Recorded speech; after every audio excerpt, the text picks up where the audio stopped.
Hi, I'm Jae Bedford. This will be your first introduction lesson. I will go over the parts of the guitar, the tuning, the names of the strings are called. We're going to start looking at the fretboard and knowing what every simple note on the fretboard is.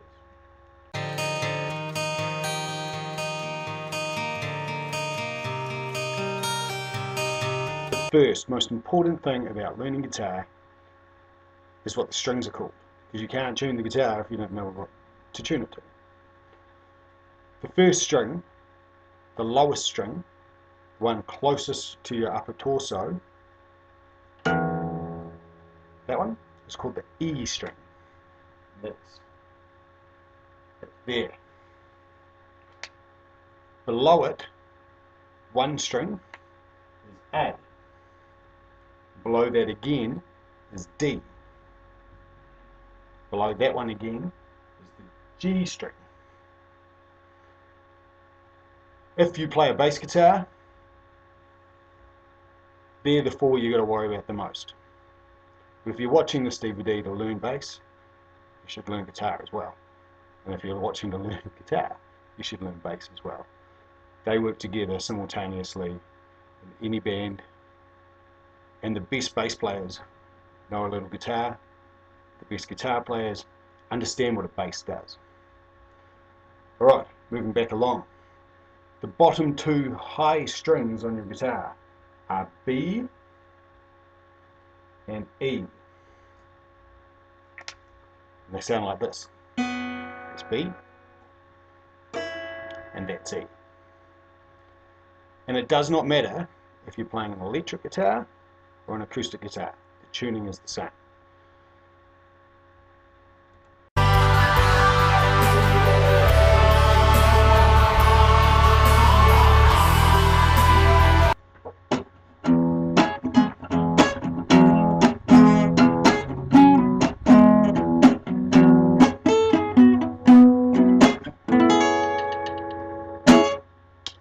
Two ways of tuning guitar that I would personally recommend. Tuner or tuning the guitar to itself. We'll start with the tuners. This guitar, there's one built in. So, pick the string, and when it says E, you tune it so that the needle sits in the center. Makes it really easy. My favorite tuner comes as a free application on my phone. You go to the Google Play Store, if that works in your country. Otherwise, you know how to find an app. The other way is probably only to be used if you're away from your tuner and you need to be able to tune your guitar to play.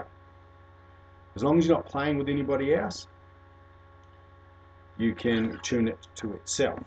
So we'll take that as a gospel E. And so what you do is you go to the 5th fret and tune the A string to the E string played on the 5th fret, which is also A. And then you tune the A string played on the 5th fret to the D, which is a D string. And so on, until you get down to on the G string, the idea changes. And you play it on the 4th.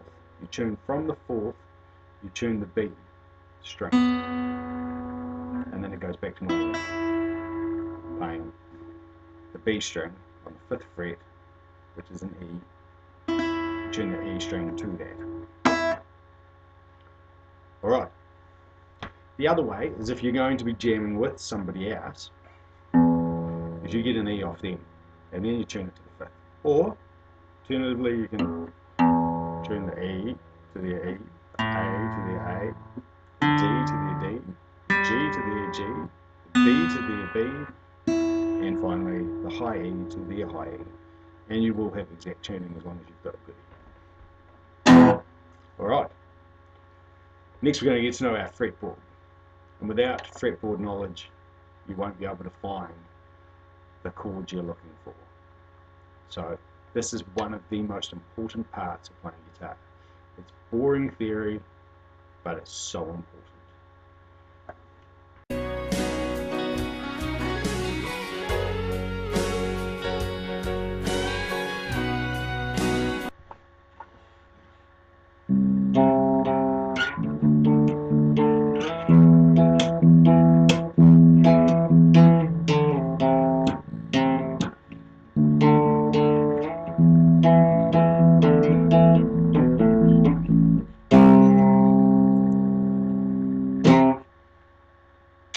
Alright, the most important thing about playing guitar is obviously knowing what the guitar does, what the fretboard is about.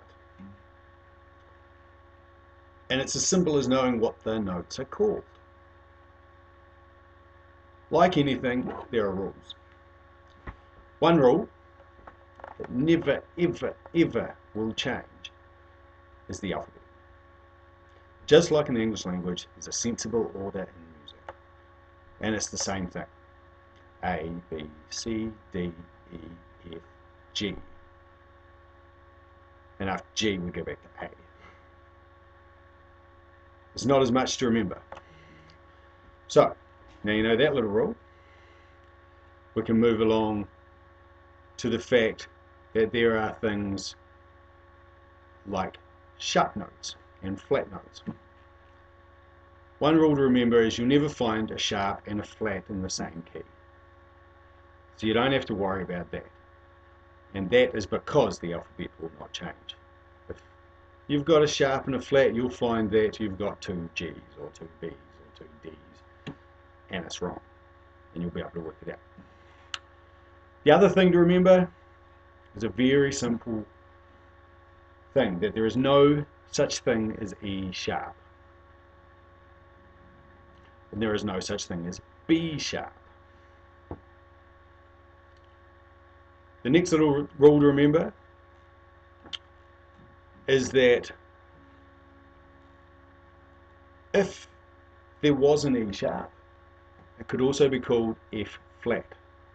So you'll never have an F flat. And the same with B sharp, can also be called C flat. So if you think B is here and C is here, if there was a note in between, in this case there's not, it could have two names. It could be a C flat or a B sharp. When you're using the fretboard, it'll start to make more sense if it doesn't here. Any of this information you can Google. Use the technology. I don't want to teach you to rely on me. I want to teach you to use everything in front of you. So if it doesn't all make sense, play this over and over and over again until it does. And Google the information and double check how it works. And you'll get diagrams. You can email me and ask me for diagrams. Use the tricks that are out there. Alright, so we're going to do it on the bass guitar because we're not going to go through every single string. That's going to be homework.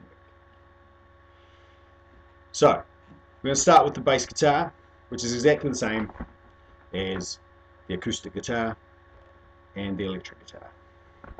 Your open string of E. We know that. We know all the open strings.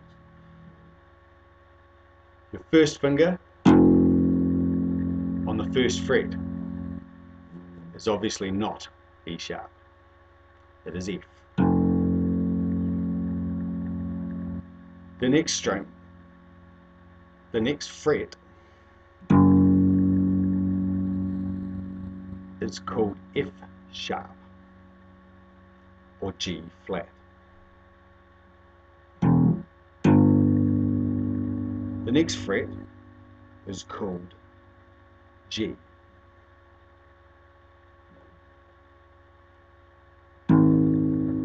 The next one, which is the fourth fret, so you're keeping up, you're just after your first dot on the top of your instrument. That is called G sharp or A flat.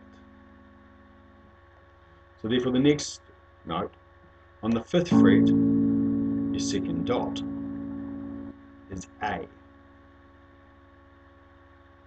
And this carries on all the way up to the 12th fret. The 12th fret is then E again. And if you've kept up with that, you will have found no B sharp and gone straight to C. Alright. A string. It's the same pattern. I would advise writing it down like this.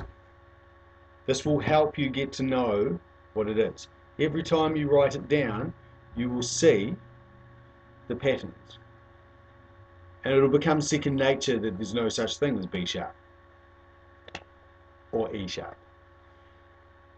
The more you write it down, the more you'll know the information. So, that's your homework. I want you to go away and play every note on the fretboard and say the names. And if you desire to be a singer and sing while you play your instrument, and this is your first time learning the instrument, I'd say start right now and singing at the same time. Sing the note. E,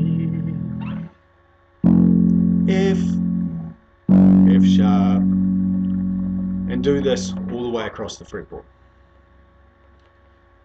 Your next lesson, we're going to start looking at chords. We're going to look at how they're formed, why they work, and we're going to learn a bunch of shapes. See you soon.